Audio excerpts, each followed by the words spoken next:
শুভ দুপুর বন্ধুরা। এই ভিডিওটা বেশ কিছুদিন আগের ভিডিও ছিল। আমার ননদের বাড়ি গিয়েছিলাম গুরুদেবের অনুষ্ঠানে, তারই ভিডিও। অনেক কিছুই দেখিয়েছি, কিন্তু অনুষ্ঠানের যে খাওয়া দাওয়া হয়েছিল নিরামিষ, সেটা দেখানো হয়নি।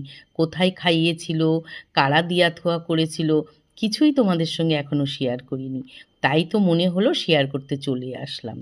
আর ভিডিওটা প্রথম থেকে শেষ অবধি দেখবে, ভালো লাগলে অবশ্যই লাইক কমেন্ট শেয়ার করবে। যারা নতুন আমাকে একটু ফলো করে দেবে।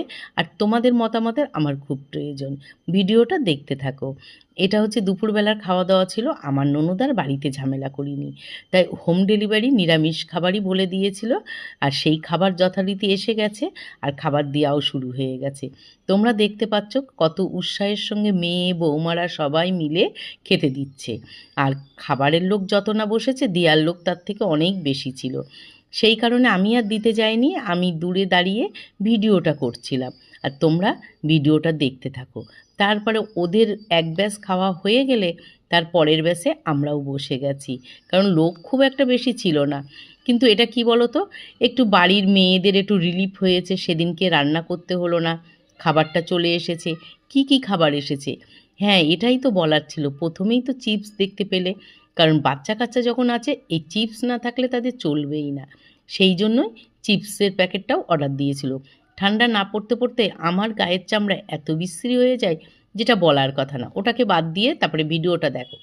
তারপরে দিয়েছিল ডাল আর পাঁচমিশালি সবজি। সত্যি বলছি, পাঁচমিশালি সবজিটা এত ভালো হয়েছিল, বলার কথা না। আমি ওটা দিয়েই ভাতটা খেয়েছি বেশি, বেশ ভালো লেগেছে। আর সবজি বলে কথা, একটু পেটে সবজি যাওয়ারও খুব দরকার হেলথের কথা চিন্তা করলে। আর গুড়িগাড়াগুলো দেখতেই পাচ্ছ সামনে দাঁড়িয়ে রয়েছে। তারপরে এসেছিল ধোকার ডালনা। ধোকার ডালনাটাও বেশ ভালো হয়েছিল, কিন্তু পাঁচমিশালি সবজি আমার কাছে নাম্বার ওয়ান। তোমরা কারা কারা পাঁচমিশালি সবজি খেতে ভালোবাসো অবশ্যই জানিও। তোমরা দেখে থাকবে আমি বাড়িতে প্রায় পাঁচমিশালি সবজিটা বানিয়ে থাকি। তারপরে এসেছিল চাটনি। এই চাটনিটার বিষয়, চাটনি না রসগোল্লার শিরা, এটা আমি ঠিক বুঝতে পারিনি। তাই চাটনিটা সাহস করে খাওয়ার মানে সাহস পেলাম না। পাঁপড়ের গায়ে অল্প অল্প লাগিয়ে সেটাই খাচ্ছি, কারণ চাটনি পাঁপড় খেতে অনুষ্ঠান বাড়িতে আমি খুব ভালোবাসি।